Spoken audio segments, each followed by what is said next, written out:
Va vers ton frère. Va vers ton frère. C'est de quoi je vais parler aujourd'hui. Et je vais partager avec vous certaines choses par rapport à cela. Dans Marc 11, verset 25, il nous est dit ceci, que si tu as quelque chose envers ton frère, il faudrait aller vers lui. Vous savez, parfois on pense à des grandes choses que non, voilà, mais or il y a des petites choses qu'on ne fait pas qui peuvent bloquer notre prière, qui peut empêcher que nos prières soient exaucées par Dieu. Si j'ai un problème envers un frère ou envers une sœur, ce que la parole de Dieu veut que je fasse, c'est d'aller vers la personne, m'excuser et demander pardon. Et qu'il faut que cette personne aussi en retour m'accorde son pardon. Et le plus souvent, ce que nous remarquons, parfois, c'est celle-là qui a causé du tort à l'autre, qui a du mal à aller vers l'autre. Dans ce cas, toi qui sais que même si tu sais que tu as raison, vas-y vers celle qui t'a causé du tort, demande pardon et arranger. De peur de laisser un joug étranger ou un feu étranger entrer dans votre cœur. Pourquoi je le dis? Parce que si tu ne vas pas vers cette personne-là, vu que la personne ne vient pas vers toi, à chaque fois que tu vas vers cette personne, tu n'auras quelque chose d'une amertume en toi envers cette personne. Si avant tu l'aimes, tu vas commencer à l'éviter, tu vas commencer à ne plus l'aimer. Mais or, si tu fais ce que la parole de Dieu dit, aller vers son frère ou sa sœur, demander pardon, tu te libéreras. L'adage qui dit le pardon est une puissance qui libère. Et prophète Branham dans l'une de ses brochures, nous fait comprendre qu'un chrétien doit savoir perdre ses droits, savoir perdre raison. Que tu as raison ou pas raison, mais pour la paix, pour la bonne cohabitation, pour l'amour de Christ, pour la paix en vous, pour cet amour fraternel, il est bien bienséant que parfois nous devons perdre notre raison, on doit perdre nos droits et dire ok, accepter le pardon de l'autre ou aller vers la personne, demander pardon. Maintenant, cette personne, même si cette personne, autant pour moi, ne te pardonne pas, Dieu ne sera pas dedans. Dieu t'aura déjà accordé ton pardon parce que tu lui as prêté sa parole. Et si l'autre personne ne veut pas accepter le pardon, ce n'est pas bien. C'est-à-dire que c'est maintenant à cette personne-là, à qui, même si cette personne se met à prier, Dieu n'écoutera pas ses prières. Et ce sont des choses parfois que nous ne faisons pas. Et on se dit, oh, mais qu'est-ce qui bloque? Oh, on accuse même parfois les parents, les grands-parents. Oh, les grands-pères, c'est ça. Parfois, ce n'est pas le pauvre grand-père. Parfois, ce n'est pas quelque chose des familles. Mais c'est nous. C'est qu'on dit. Notre vrai ennemi, ce n'est pas d'abord Satan, c'est le propre moi en nous. Notre ego là. Tant que notre ego ne meurt pas, ça sera pour nous une barrière qui pourra empêcher à ce qu'on reçoive même les bénédictions que Dieu veut nous donner.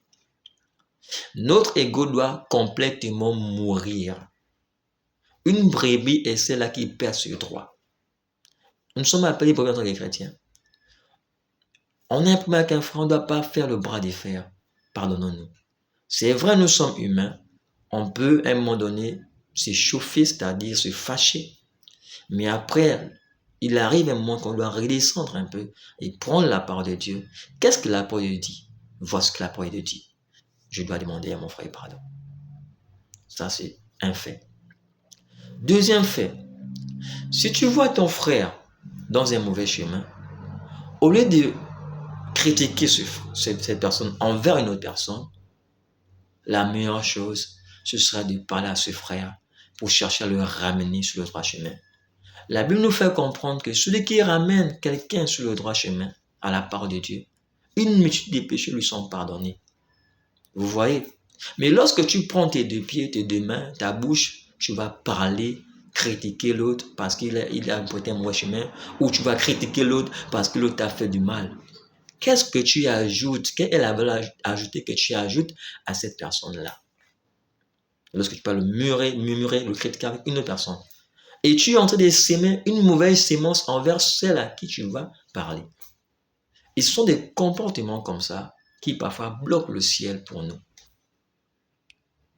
On va beau prier, même si un grand homme de Dieu vient prier pour toi, que tu as une situation compliquée, mais tant que tu n'as pas enlevé cela, tant que tu n'as pas réparé de telles choses envers X ou Y, c'est pas bien. Tu ne reçois rien. Parce que même après le pardon, c'est ce qu'on appelle la réparation. Parce que si l'autre t'a fait du mal, a eu quelque chose contre toi, au lieu de venir aller vers lui pour demander, s'excuser, arranger la chose, toi, tu allais critiquer. Tu allais gaspiller son image vers les autres. Tu as gaspillé son image vers les autres. Donc, même quand tu viendras vers cette personne demander pardon, ce que tu auras à faire, tu ne vas pas te limiter au pardon. Mais il faudra aller dire à ces personnes que tu as critiquées là, expliquer la véritable version si tu avais tort. Que, désolé, j'avais tort, voilà ce que j'ai fait, c'est pas quand qu'il est, le frère ou la soeur, elle est bien, ou le frère est bien, c'est moi qui ai voulu inventer par la colère, par voilà. Vous voyez, arranger. Mais si tu n'as pas réparé ça, tu es juste allé voir le frère ou la soeur à qui tu as causé du tort, et que tu n'as pas réparé, c'est pas suffisant. Tu pourras prier Dieu, Seigneur, je vais ici. À cause de cette chose-là, Dieu peut bloquer le ciel pour toi. Tu vas gêner même comme une fois. Mais à cause de ça, Dieu peut bloquer le ciel pour toi. C'est pourquoi, en tant que chrétien, au préambule, nous devons faire très attention à nos comportements, très attention à nos attitudes. Ça, il en est des mêmes, même dans des couples. Nous devons faire très attention à cela. Vraiment très attention. C'est pourquoi quand tu commets quelque chose envers ton frère, arrange directement avec lui. Lorsque tu prends tes deux pieds, tu vas parler chez les autres, commencer à murmurer, regarde, voilà, tu as vu, voilà ce qu'il m'a fait, voilà. Tu déranges, tu donnes au frère une mauvaise image aussi de ces personnes que tu vas parler. Alors quand tu viendras demander pardon au frère, le frère ou la soeur va t'accorder le pardon. Et ok frère, je t'ai pardonné, compris. Vous allez prier, mais tâche aussi d'aller vers ces personnes à qui tu as amené le nom à gauche, à droite, dire des choses pour demander pardon. C'est ce que j'avais dit, c'était pas convenablement, le frère n'est pas fait comme ça. Au moins, là, tu auras tout fait. Et quand tu viendras prier Dieu, ta repentance, ton pardon sera vrai. Sera parfait, totalement parfait. Pourquoi? Parce que tu as demandé pardon et puis tu as allé arranger, tu as allé réparer. Tu as fait ce qu'on appelle le pardon et la réparation. Parce qu'il y a des actes qui suscitent le pardon et la réparation. Mais lorsque tu as seulement juste offensé ton frère et que directement tu arrives vers ton frère pour demander pardon, là c'est tranquille, c'est bien. Mais si tu t'es pas arrêté à ça, tu as offensé ton frère et puis tu allais critiquement le parler, sache que quand tu viendras demander pardon au frère ou à la sœur, va aussi arranger, va réparer afin que l'image du frère soit restaurée.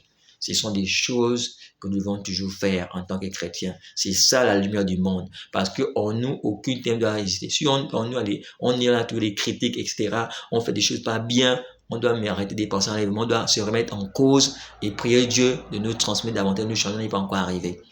Que Dieu nous aide, que Dieu vous bénisse. Shalom.